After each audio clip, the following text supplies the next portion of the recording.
Assalamu alaikum. Start by the name of Allah. Day 62.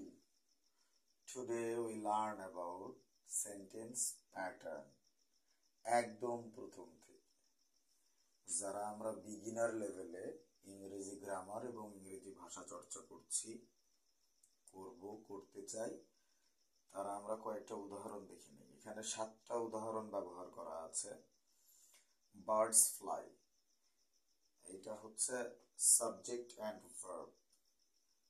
Birds flies, bird subject, fly হচ্ছে verb. সূর্য kicks আ বল, এখানে সূর্য হচ্ছে subject, kicks হচ্ছে verb, আ বল হচ্ছে object, ওতে object. এখানে দে নেমড দ্য চাইল্ড সুলতান, দেটা হচ্ছে সাবজেক্ট, নেমটা হচ্ছে ভার্ব, দ্য চাইল্ডটা হচ্ছে অবজেক্ট এবং সুলতানটা হচ্ছে সিতে complement. Complement is also a adjective or a noun. Here the another example is my father হচ্ছে subject, presented হচ্ছে verb, me হচ্ছে indirect object ব্যক্তিবাচক এবং হচ্ছে আবুক হচ্ছে ডাইরেক্ট অবজেক্ট বস্তুবাচক।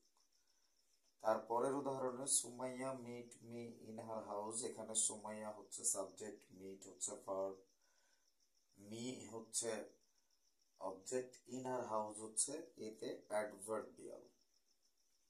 অ্যাডভার্বিয়াল ব্যাপারটা আমরা পূর্বের ক্লাসগুলোতে আলোচনা করেছি। তোরা সবাই ইউটিউবে বিশ্বজয়ের প্যারা লিখে সার্চ করে ডে 1 to ডে 62 সব ক্লাসই ওখানে পাওয়া যাবে ইনশাআল্লাহ। তারপরের বাক্যটিতে সুমাইয়া ইজ স্কিলফুল, এখানে সুমাইয়া হচ্ছে সাবজেক্ট, ইজ হচ্ছে ভার্ব, আর হচ্ছে স্কিলফুল হচ্ছে সিতে কমপ্লিমেন্ট পরিপূরক। It also adjective or noun. Birds fly in the sky, birds হচ্ছে সাবজেক্ট, ফ্লাই হচ্ছে ভার্ব, ইন দ্য স্কাই হচ্ছে অ্যাডভার্বিয়াল বা প্রিপোজিশন দিয়ে শুরু হচ্ছে, এখানে ইন হচ্ছে প্রিপোজিশন এবং এ আর দি হচ্ছে আর্টিকেল।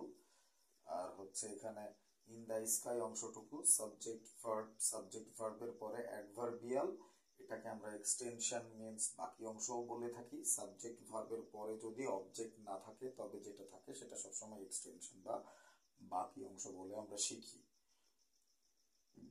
এই বাকি অংশটুকুকে বেশিরভাগ ক্ষেত্রে অ্যাডভার্বিয়ালের আলোচনায় চলে যাওয়া যায়, ওখানে ডিসজাঙ্ক্ট, কনজাঙ্ক্ট, অ্যাজাঙ্ক্ট এই উদাহরণগুলো আরো আছে অ্যাডভার্বিয়ালের মধ্যে।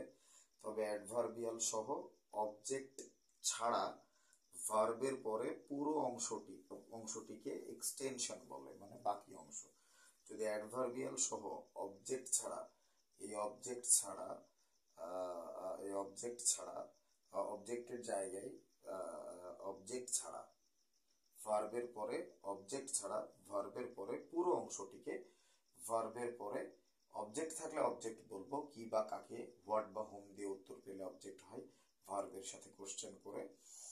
সো এইখানে আমরা যদি হোয়াট বা হোম দিয়ে উত্তর না পাই তাকে অ্যাডভার্বিয়াল চিন্তা করেও আমরা আগাতে পারবো, এক্সটেনশন বাকি অংশ চিন্তা করেও আগাইতে পারবো। এইভাবে আমরাই শিখেছি আমাদের একাডেমিক লাইফে। So this is the class. You are all connected to English Universe with Advocate Sadiq. আজকে 5/3/2025 এডি, চতুর্থ রোজা 1446 হিজরি। Inshallah, I will be coming back with different type of grammatical class and English language learning class to you all. Thank you all. Assalamu alaikum.